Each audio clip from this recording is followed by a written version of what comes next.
अल्हम्दुलिल्लाह नहमदुहु व नस्तईनुहु व नस्तगफिरुहु व नु'मिनु बिही व नतवक्कलु अलैहि व नऊज़ु बिल्लाहि मिन शुरूरि अनफुसिना वमिन सय्यिआति अअमालिना मन यहदिहिल्लाहु फला मुदिल्ल लहु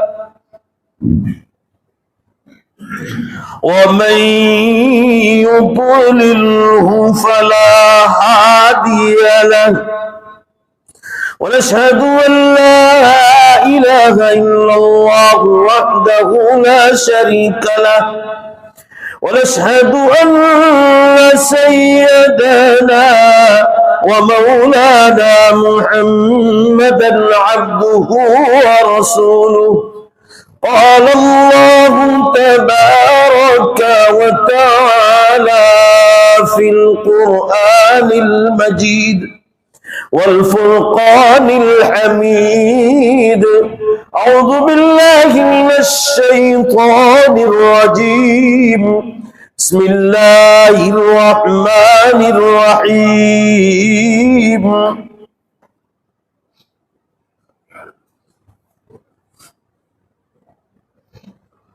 वमा कान लिमुमिनिन वला मुमिनतिन इज़ा क़ज़ल्लाहु व रसूलुहु अम्रा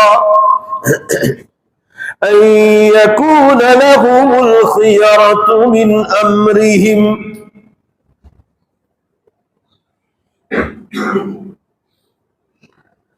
वक़ाल अल्लाहु तबारक व तआला लक़द कान लिसबइन फ़ी मस्कनिहिम आया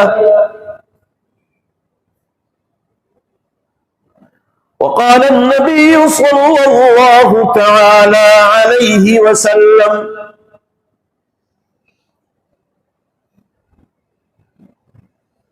इन्नद्दुन्या हुल्वतुन ख़ज़िरतुन व इन्नल्लाह मुस्तख़्लिफ़कुम फ़ीहा फ़त्तक़ुद्दुन्या वत्तक़ुन्निसा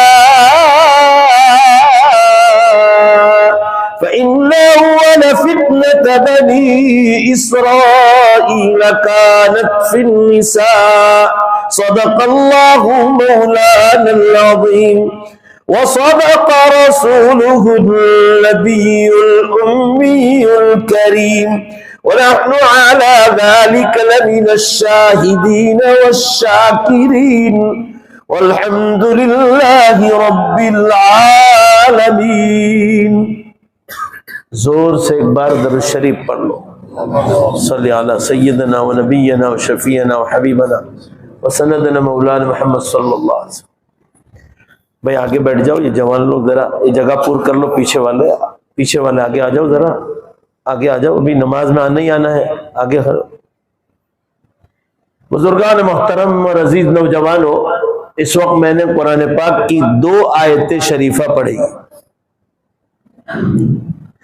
पहली आयत शरीफा में अल्लाह ताला ने हर मुसलमान मर्द को और हर मुसलमान औरत को नसीहत की कि मुसलमान मर्द हो या औरत हो। कुरान की आयत का तर्जमा सुनो, मुसलमान मर्द हो या मुसलमान औरत हो, जब उसके सामने अल्लाह और नबी का हुक्म आ जाए, ये तर्जमा कर रहा हूं कुरान का, तो उनका फर्ज बनता है कि अल्लाह और नबी के हुक्म के सामने वो अपने आप को झुकाए। वमा कान लिमुमिनिन वला मुमिनतिन इज़ा क़ज़ल्लाहु व रसूलुहु, अल्लाह और नबी जो फैसला दे दे, हुक्म दे दे, अन यकून लहुमुल खियरतु मिन अमरिहिम, ये अल्फाज का तर्जमा ध्यान से सुनो। फिर तुमको राइट और हक नहीं होगा कि जब अल्लाह और नबी का हुक्म सामने आ जाए तो फिर अपने मन के चोंचले चलाओ या अपने मन की बात पर अमल करो, ये मोमिन की शान के खिलाफ है। ये हुक्म इसलिए दिया है, पूरा मजमा जोर से बेशक बोलो, अल्लाह फरमाना ये चाहते हैं, हम चाहते तो तुम्हें ईमान न देते, तुम हमारा क्या बिगाड़ सकते? हमने ईमान देकर तुम्हारे साथ एक और नेमत का मामला किया है। इंसान तो सबको बनाया, बहुत लोग हैं दुनिया में, मगर इंसान आपको भी बनाया, मगर इंसान से भी आगे बढ़कर एक नेमत दी है और वो है ईमान।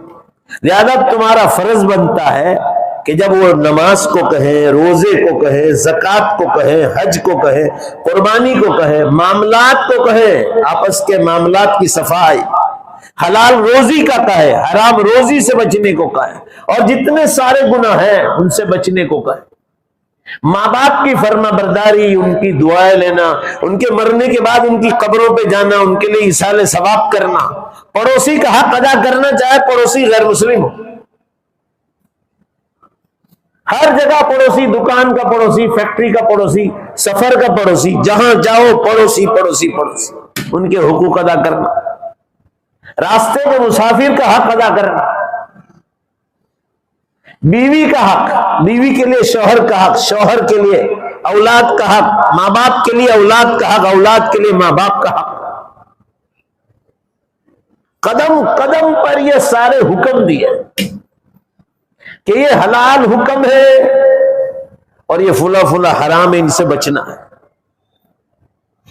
कोई भी हुक्म, कभी कहेंगे यतीम और बेवाओं का हक पालो, उनका ख्याल रखो, उनकी दीन और दुनिया की तालीम का ख्याल रखो, तो भी अल्लाह का हुक्म। आपको मालूम है यतीम और बेवाओं को पालने पर आखिरत जन्नत का क्या वादा किया?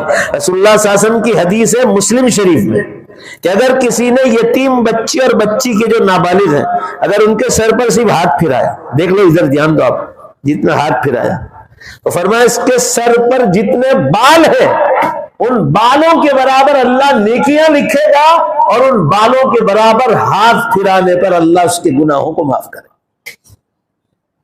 आप सोच लो कितने बाल हैं, हजारों की तादाद, सिर्फ हाथ फिराने पर। कि इसका बाप नहीं, इसके मां नहीं, तो उसका खर्चा उठाना, उसका खाना खिलाना, उसके मदरसे की फीस भरना, उसको कपड़े देना, उसके स्कूल का इंतजाम करना, ओहो क्या पूछे। ये तो सिर्फ हाथ फेरने पर इतना सवाब है। ये हुक्म है अल्लाह। पानी का सैलाब आ गया, वहां इंसानों का नुकसान हुआ, वहां हाथ बटाना, मदद करना, ये सब अल्लाह के हुक्म। लोगों को दीन की तरफ बुलाना, ये अल्लाह के हुक्म में मेन हुक्म। तो अल्लाह ताला फरमा रहे कि जगह जगह पर हमने हुक्म दिए। शादियां किस तरह करना, मौत मय्यत के वक्त क्या मामलात करना, फरमाया अपने रस्म रिवाज नहीं, आलिमों से पूछो, मुफ्तियों से पूछो क्या करना है मौत के वक्त। ये हुक्म है अल्लाह का।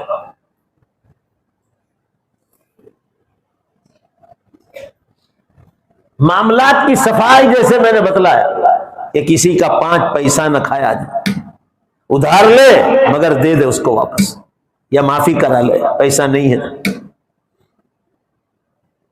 रहनी कहनी, हमारे कपड़े लिबास, हमारे कपड़े ऐसे तो नहीं कि हमारा सतर खुल रहा है, जैसे आजकल फैशन वाली पैंट निकली, यहां फटी हुई, यहां सतर के ऊपर, या यहां ये हड्डी तक आपका सतर है, हड्डी के आखिरी हिस्सा जो है यहां तक सतर, और यहां आप फटी हुई पैंट पहन रहे, आपकी रहनी सहनी सही नहीं है, अल्लाह के हुक्म के खिलाफ। आपको पूछा जाएगा क्या मरने के बाद? खेती बाड़ी का मामला, वहां भी आप अल्लाह के हुक्म पर। बिजनेस और व्यापार के मामले में आप जो चाहे बेच नहीं सकते, जो हराम है उनसे बचना पड़ेगा, जो हलाल है उसी को बेचना पड़ेगा। आप कुर्ता पायजामा पहने, शर्ट पैंट पहने, जूता चप्पल पहने, पहले सीधा हाथ फिर उल्टा हाथ, पहनते वक्त पहले सीधा पांव फिर उल्टा पांव, निकालते वक्त पहले उल्टा पांव, पहले उल्टा हाथ फिर सीधा हाथ, ये हुक्म है अल्लाह का। ये जिंदगी गुजारने रहने सहने के तरीके में आप अल्लाह के हुक्म के मुताबिक है। आप नाखून काटते, हुक्म है अल्लाह। दांतों की सफाई, मूंछों को कतरवाना, दाढ़ी को बढ़ाना। बाल आप फैशन के मुताबिक चारों तरफ से कटवाते हैं, चारों तरफ यहां मुंडवाते और बीच में बड़े बड़े बाल रखते हैं। बालों में कलर करना ये अल्लाह के हुक्म के खिलाफ है। ये रहनी सहनी, आपकी रहनी सहनी अगर इस्लाम के मस्जिद में दाखिल हो आप सीधे पांव से, हुक्म है अल्लाह का। निकलो उल्टे पांव से निकलो। वॉशरूम जाओ, टॉयलेट में, तो पहले फरमाया उल्टे पांव जाओ, दुआ पढ़ के जाओ और निकलो सीधे पांव से और दुआ पढ़कर बाहर आओ, दुआ पढ़ो। जाते वक्त भी बाहर से दुआ पढ़ो, अंदर जाकर नहीं। मस्जिद में दाखिल होते वक्त दुआ पढ़ो, निकलते वक्त दुआ पढ़ो। नए कपड़े पहनो तो दुआ पढ़ो, ये हुक्म है अल्लाह का। आपने अगर उनके हुक्म के मुताबिक जिंदगी नहीं गुजारी तो कुरान पाक में ये आयत ध्यान से सुनना, क्या क्या चीजें बयान की है, एक एक नोट करके रखना है। फिर कहीं ऐसा ना हो कि मरने के बाद मुझे और आपके लिए रोने का वक्त आए। कुल इन काना बाउकुम व अबनाउकुम, ए नबी आप ये मुसलमानों को कह दो तुम्हारे बाप यानी माँ बाप सब आ गए, तुम्हारे बेटे बेटियां, अबनाउकुम व इखवानुकुम तुम्हारे सगे भाई, व अज़वाजुकुम मर्द है तो तुम्हारी बीवियां और बीवी है तो तुम्हारे शौहर, व अशीरतुकुम तुम्हारा पूरा कुतुब और कबीला,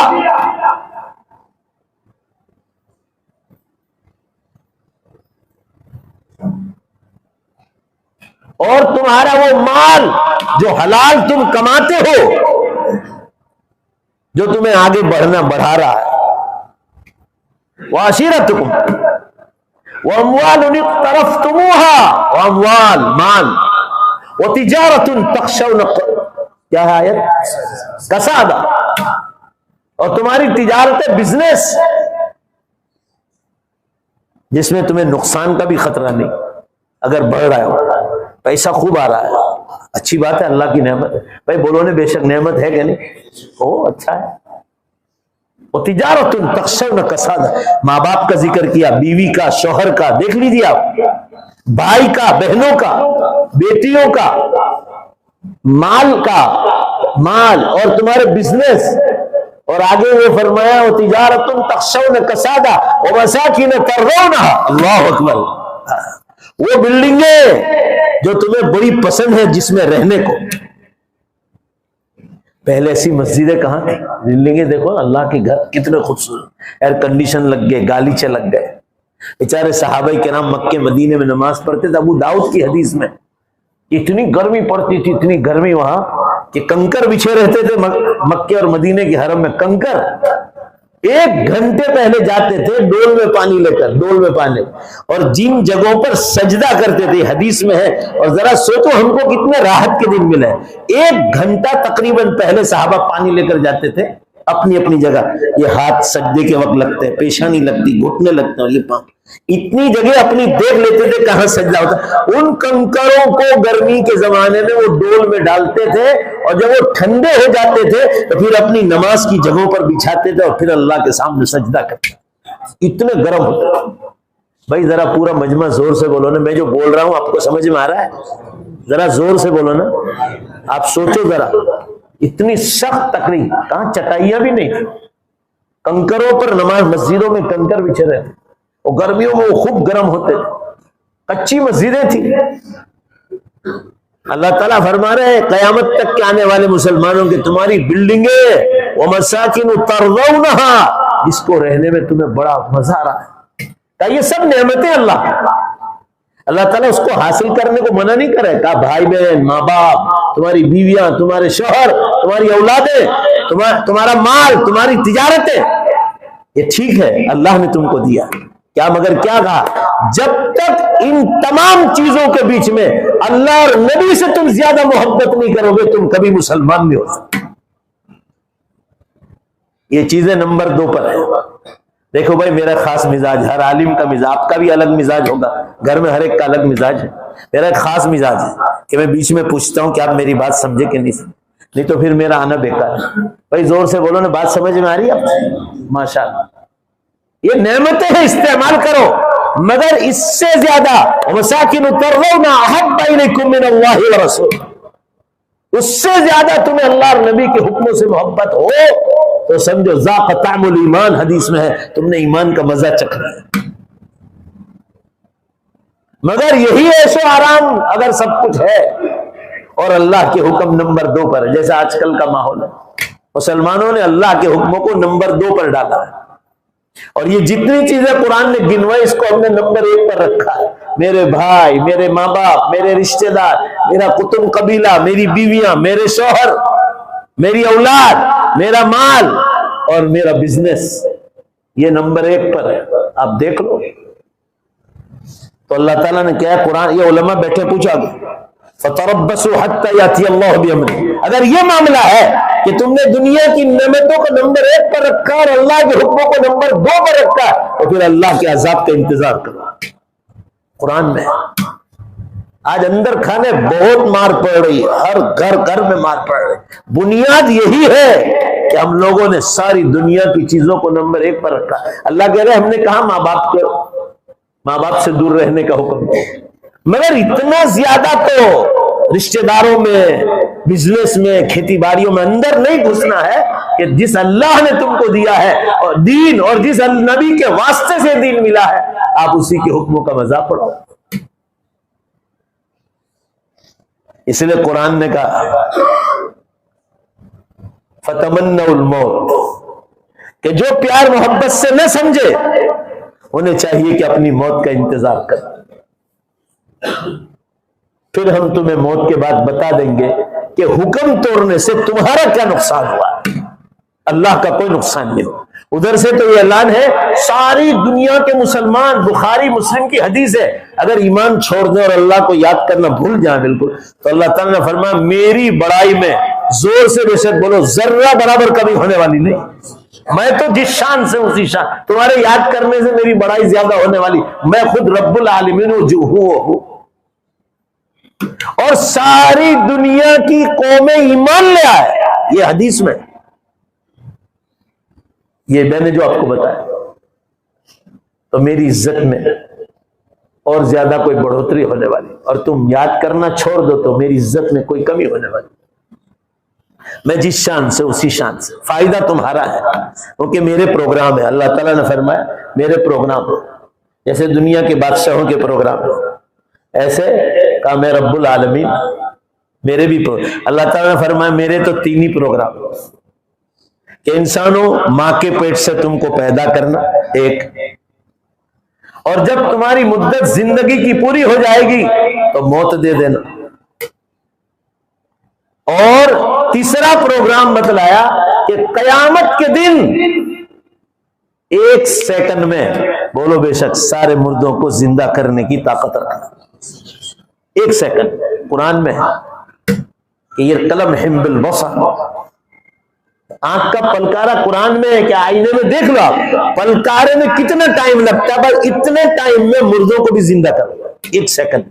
बस वही तो इरादा करना काफी, इरादा। आज भी दुनिया में जो कुछ करना चाहते हैं इरादे से करते हैं। स्वात पाकिस्तान में पानी का तूफान आया, बड़े बड़े डैम तोड़ अल्लाह ताला, हजारों इंसान बह गए, लाशें नहीं मिली, लाशें नहीं मिली, हजारों की तादाद, आपने अखबार पढ़े होंगे। इस्लामी कंट्री है, हिंदू भी गए, सिख भी गए, ईसाई भी गए, वो भी वहां रहते हैं, मगर अजाब आया तो हम आया, मुसलमान भी गए बेहिसाब। बड़ी बड़ी 5 स्टार होटल है, मैंने दीन दुनिया ब्रॉडकास्ट है हमारा, उस पर लिखा था ये नौजवानों को नसीहत करने के लिए कि साइंस अल्लाह की नेमत है, ये सब मशीनरियां, भाई बोलो ने जोर से, बेशक अल्लाह की नेमत है, मगर इसको इतना ज्यादा नहीं इतराओ कि यही खुदा की जगह पर इसको बिठा दो। मैंने कहा देखो ये तुम्हारी साइंस बहकर जा रही, गाड़ियां, एरोप्लेन, स्टीमर है, दरियाओं में बह रही। मैं कहा लो जा रही, अल्लाह की कुदरत याद करा, या रब्बुल आलमीन कितना बड़ा मालिक।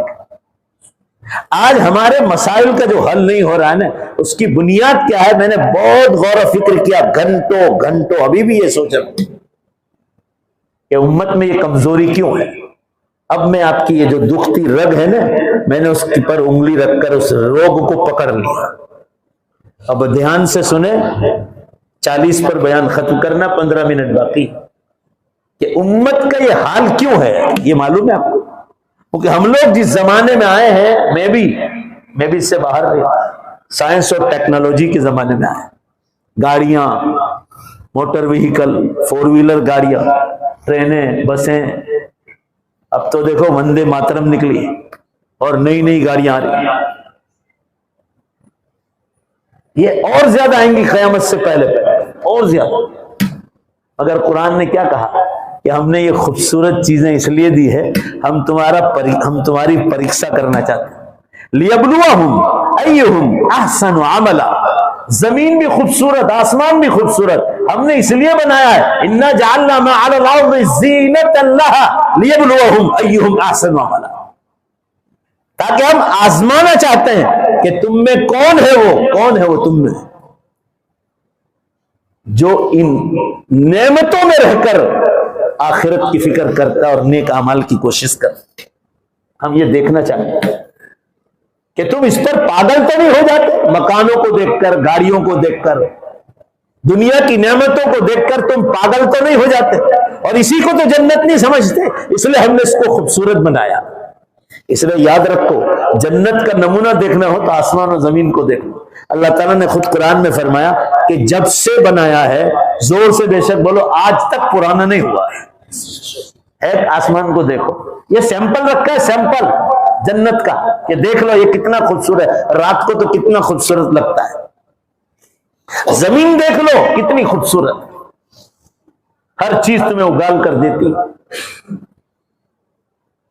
तो कहा ये तो परीक्षा के लिए खूबसूरत बनाया है कि इसमें रहते हुए आखिरत की फिक्र कौन करता है। अब असल बात पर आई है, वो जो रोग है ना, दुखती रग, ये सारे नौजवान सुन ले। वो मसला क्या है? दीन से दूरी का। मरने के बाद, ध्यान से सुनो, अल्लाह ताला ने दोबारा जिंदा करने का जो चैलेंज किया है, उस पर हमारा ईमान कमजोर है। पूरे मजमे से बुलवाऊंगा, जरा जोर से बोलो, उस पर हमारा ईमान कमजोर है। और शैतान क्या बहका रहा है सुन लो, मैं आपको कह रहा हूं, ये नौजवानों के दिलों में क्या शैतान बहका रहा है। वो क्या कहता है शैतान कि ये जितने कब्रिस्तान में चले गए नौजवान लड़के लड़कियां, बूढ़े लोग, जितने भी चले गए, जाने वाले को तो देखा है कि कब्रिस्तान जा रहे हैं, मगर आज तक हमने हमारी 100 बरस की जिंदगी में आज तक किसी को कब्र से आते देखा नहीं, किसी को जिंदा होते देखा नहीं, लिहाजा हम नहीं मानते। वही बात जो शैतान ने कही। अबू जहल ने आप सल्लल्लाहु अलैहि वसल्लम को यही कहा था। अबू जहल को शैतान ने बहकाया था, उसके नफ्स ने बहकाया था कि हम तो खा पी कर मर जाएंगे, फिर कुछ नहीं होगा। यानी यही मिशन है जो किसी काफिर के दिल में। कयामत पर ईमान हम रोज पढ़ते हैं, इसलिए मैंने ये नहीं कहा कि आप इनकार कर रहे हैं, कमजोर है ईमान। भाई जरा जोर से बोलो ना, दोबारा जिंदा होने पर ईमान कमजोर है।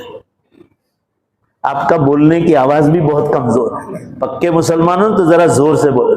अभी मैं राजस्थान से आया, पिछले शनिचर को राजस्थान, मैंने उनको कहा भी नहीं नारे तकबीर अल्लाह अकबर की आवाज में, जोश होना चाहिए, ईमान का जोश होना चाहिए। दोबारा जोर से बोलो। मैं ये नहीं कह रहा हूं कि आपका ईमान नहीं है, कयामत पर ईमान है, मगर जोर से बोलो, कयामत पर ईमान क्या है? कमजोर है, कमजोर। और कमजोरी बतला दी कि आज तक किसी को कब्रिस्तान से आता देखा नहीं, और ये बात शैतान की है जो हमारे दिलों में आई। अबू जहल वाली बात, अबू लहब वाली बात। अब मैं आपको 3 दलीलें बतला दूं, वो तो उलमा ने 50 दलीलें लिखी, मगर सिंपल दलीलें दे दूं, सिंपल, आप किसी काफिर को भी समझा सको कि अल्लाह ताला कैसे दोबारा जिंदा करने की ताकत रखता है। कुरान में फरमाया, क़ाल मन युह्यिल इज़ाम व हिय रमीम क़ुल युह्यिहा अल्लज़ी अंशाहा अव्वल मर्रा।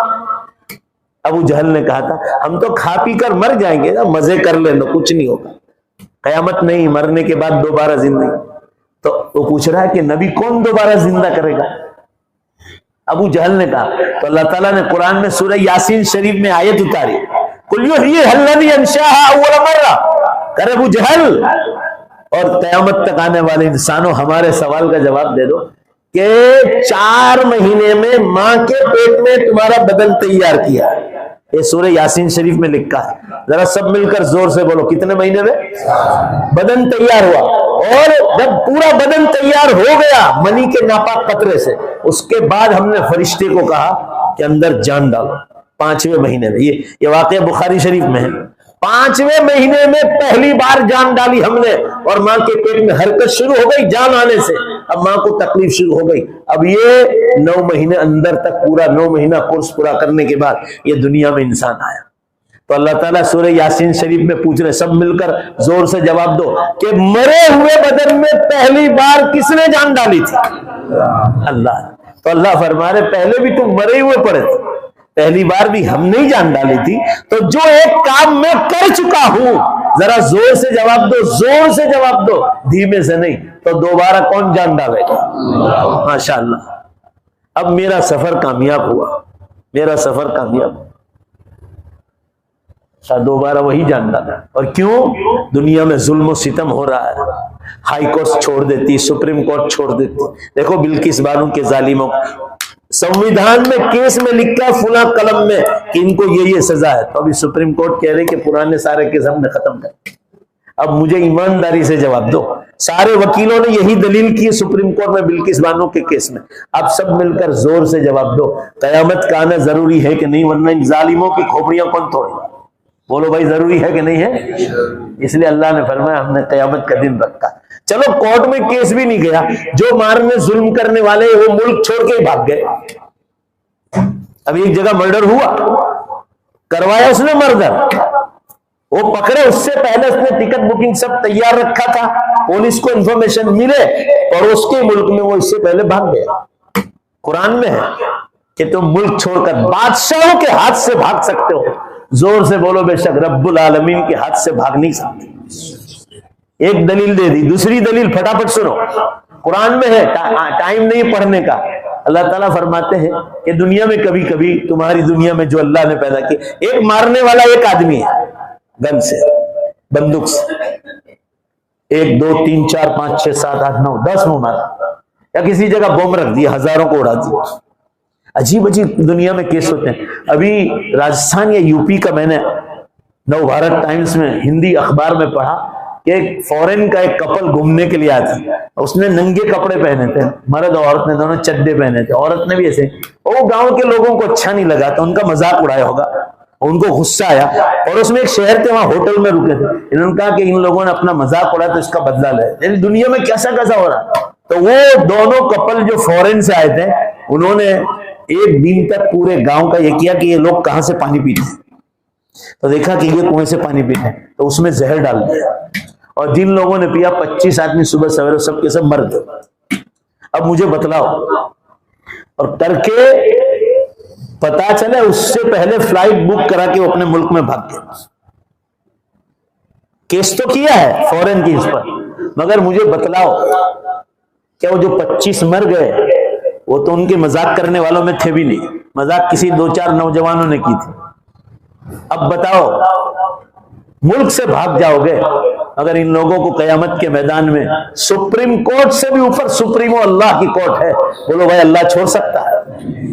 कुरान क्या कहता है कि चलो अगर वो पकड़ा भी गया, 25 को मारने वाला, 10 को मारने वाला, हाई कोर्ट ने, सुप्रीम कोर्ट ने, लोकल कोर्ट में फांसी की सजा आई, और सुप्रीम ने तो कोर्ट में लटका भी दिया, फांसी हो गई।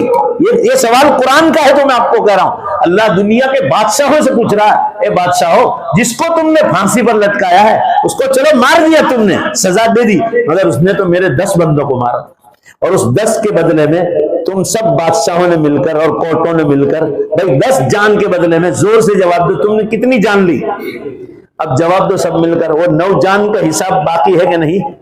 भाई जरा जोर से बोलो ना, बाकी है कि नहीं है? अब पूरा मजमा जवाब दो, इसका हिसाब कौन ले सकता है? अभी भी आवाज धीमी है, जरा जोर से बोलो ना, कौन लेगा? अल्लाह। अल्लाह फरमा रहे हमने इसीलिए कयामत रखी। तीसरी दलील, ये 2 हो गई, तीसरी दलील 5 ही मिनट बाकी। अल्लाह ताला फरमा रहे, अरे मेरे बंदो, तुमने मुझे पहचाना नहीं कि मैं कौन, नहीं पहचाना, तुम्हारा कसूर। अल्लाह फरमा रहे दुनिया की किसी भी चीज में देखो किसी कि अल्लाह की कुदरत क्या। मेरे पास एक हिंदी किताब है, उसको मैं देख रहा था परसों, तो उसका आखिरी पेज देखा ना तो थोड़ा किताब बोसीदा हो गई, और उसमें कीड़ा देखा, कीड़ी आती ना कीड़ी, उसका 10वां हिस्सा होगा, कीड़ी कितनी छोटी है, उसका भी 10वां हिस्सा, इतनी। मैं पकड़ना चाह रहा था, मेरी उंगली दोनों, यानी वो इतनी छोटी कि दोनों उंगली में भी नहीं आ रही, और वो मेरी किताब में चल रहा है, वो कीड़ा चल रहा है। मैं फूंक मार रहा हूं जोर से, तो वो ऐसे चिपक जाता है कि वहां से हटने को तैयार, इतनी ताकत उसमें। मेरी फूंक में इंसान और वो इतनी छोटी सी मखलूक। मैंने अल्लाह ताला से कहा, जब मैंने देखा कि अल्लाह तू कितनी बड़ी ताकतों का मालिक है कि कीड़ी से भी 10वां हिस्सा होगा जो सिर्फ आंखों से नजर आता है, 2 उंगली से पकड़ना चाहता हूं तो पकड़ में भी नहीं आ रहा है, मैं फूंक मारूं तो ऐसा जम जाता है कि हिलने भी नहीं पाता, हिल भी नहीं रहा है, आगे भी फूंक मारो तो उड़ भी नहीं रहा है। मैंने कहा अल्लाह तूने उसके बदन में कैसे जान डाली होगी, ये खा रहा है, ये पी रहा है, ये सांस ले रहा है, इतने छोटे में। ये अल्लाह मेरा दिमाग काम नहीं करता है, बेशक ये रब्बुल आलमीन, बोलो बेशक तेरे सिवा कोई नहीं बने, तू ही बनाने वाला।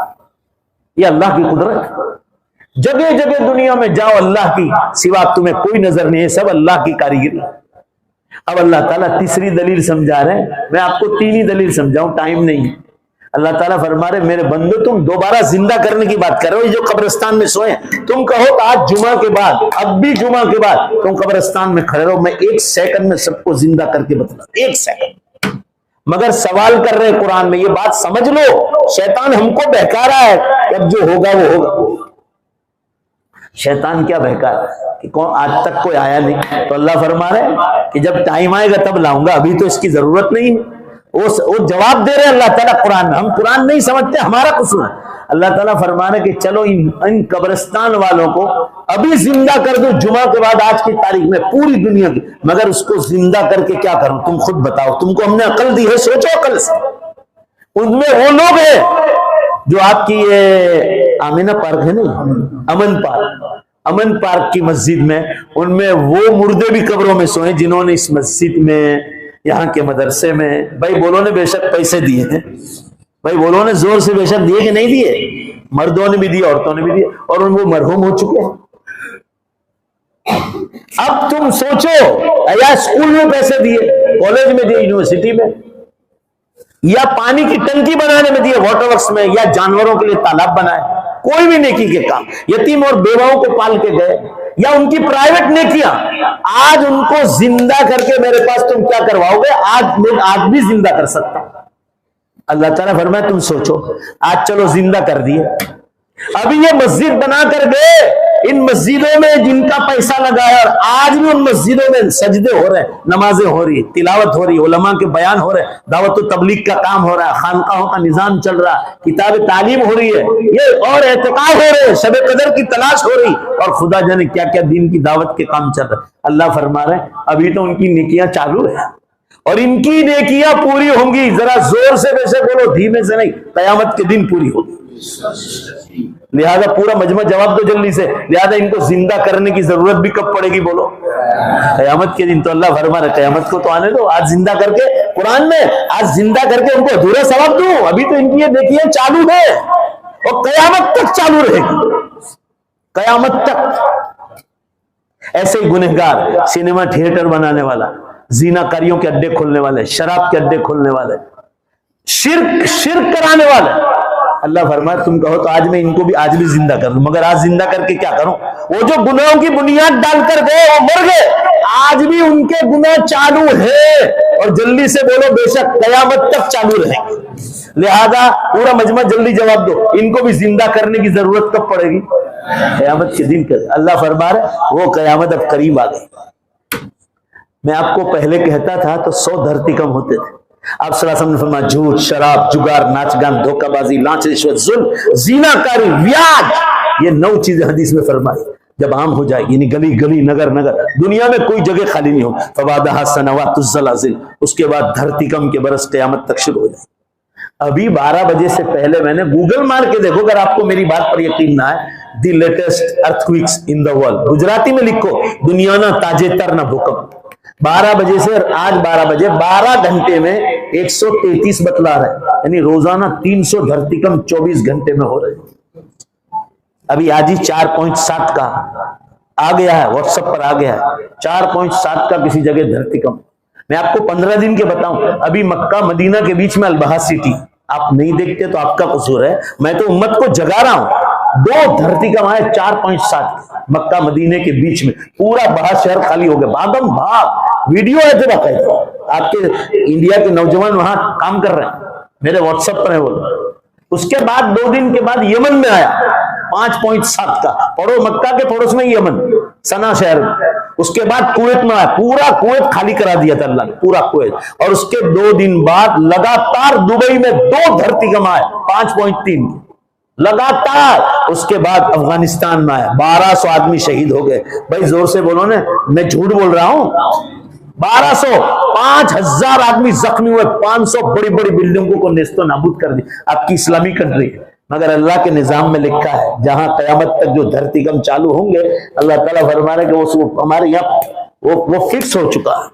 उसके बाद नेपाल में आया, उसके बाद दिल्ली में आया, हरियाणा, पंजाब, लद्दाख, कश्मीर, पूरी धरती आपके गुजरात में, ये वेरावल, काठियावाड़, इधर सब, इधर ये सापुतारा, ये जीनाकारियों के अड्डे, पूरी धरती से। उसके बाद यहाँ मैक्सिको में हुआ, अमेरिका के पास 300 आदमी मारे गए 2 दिन, 7.8 के धरतीकंप। इंडोनेशिया में उससे 2 दिन पहले आए, 250 आदमी मारे गए, पूरी धरती ऐसे हिल रही। और ये मुसलमान तो देखो, अल्लाह ताला आपको टाइम दे रहा है, वो चाहे ना तो निशानियां न बताए और अचानक क़यामत खड़ी कर दे, तो आप तौबा कैसे करें? वो तो बोलो बेशक वो तो रहीम और करीम है, इसलिए निशानियां बतलाई कि धरतीकंप शुरू हो। मैं 2007 से कह रहा हूं कि देखो कयामत के अलार्म बजने शुरू हो गए, अभी आपको टाइम दे रहा है। और फिर फरमाया जब जमीन गुनाहों से भर जाएगी तो अल्लाह ताला टाइम में से बरकत उठा लेगा। अभी हदीस पढ़ने का टाइम नहीं, जल्दी से जवाब दो, टाइम में बरकत है? जुमा 8 दिन 1 दिन की तरह आ रहा। अभी हमारे रिजवान है मनोबर साहब के साथ राजस्थान गया था, तो अभी वो मुझे कह रहे थे कि कल शनिचर को राजस्थान गए, ऐसा लग रहा है 8 दिन हो जाएंगे कल। ये देख लो आप, धमाधम टाइम जा रहा है। रमजान 1 महीने की तरह आ रहा है, पूरा दिन 24 घंटे की तरह पास हो रहा है, मगर कोई गफलत तो देखो, कोई असर ही नहीं। लोग ऐसा समझते हैं आएगी जब आएगी और आएगी जब देखी जाएगी। जाओ तो सही, पता चलेगा कि कयामत किसको कहते हैं। इंसान को अंदर एक कब्र का इंतजार करे कोई आदमी जो अल्लाह के हुक्म तोड़ता है, फिर पता चलेगा कि तू कहां आया। कयामत तक दोबारा दुनिया में आने की कोशिश मत कर। साइंटिस्ट लोग मर रहे हैं, इंग्लैंड में स्टेफिन मर गया रमजान से पहले। स्टेफिन साइंटिस्ट था, ऐसे कुर्सी पे बैठे ही मर गया। दुबई का बादशाह चला गया। अहमद भाई पटेल मरहूम कोई छोटे मोटे आदमी थे, कितना नेक आदमी था। हुकूमत की चाबियां उनके हाथ में थी, हुकूमत वो चलाते थे। भाई बेशक बोलो ना, उनका भी वक्त आया कि नहीं आया? अरे जोर से बोलो ना, आया कि नहीं आया? चले गए, अपनी नेकियां लेकर चले गए। उनकी कभी नमाज नहीं छूटी, इतने बड़ी जगह पर बैठे हो। उनके कभी रोजे नहीं छूटे। गुजरात से तरावी पढ़ाने वाले जाते थे, मिनिस्टरों के साथ तरावी पढ़ते। उनके कभी हज उमरा नहीं गए, जक़ात खैरात उनकी बात मत पूछो। बेहिसाब बड़ी बड़ी यूनिवर्सिटियां खुली उनके जमाने में इंडिया में, बड़े बड़े जितने एयरपोर्ट है सब, अंकलेश्वर का एयरपोर्ट भी ये इन्हीं की बरकत से बनेगा। मगर वक्त आ गया, चले गए। अभी आपके गुजरात के सबसे बड़े डॉक्टर इब्राहिम वेड़चिया, सूरत के बहुत नामवर नामचीन सर्जन, आज तक उनसे कोई ऑपरेशन फेल नहीं हुआ। अल्लाह ने ऐसी सलाहियत दी।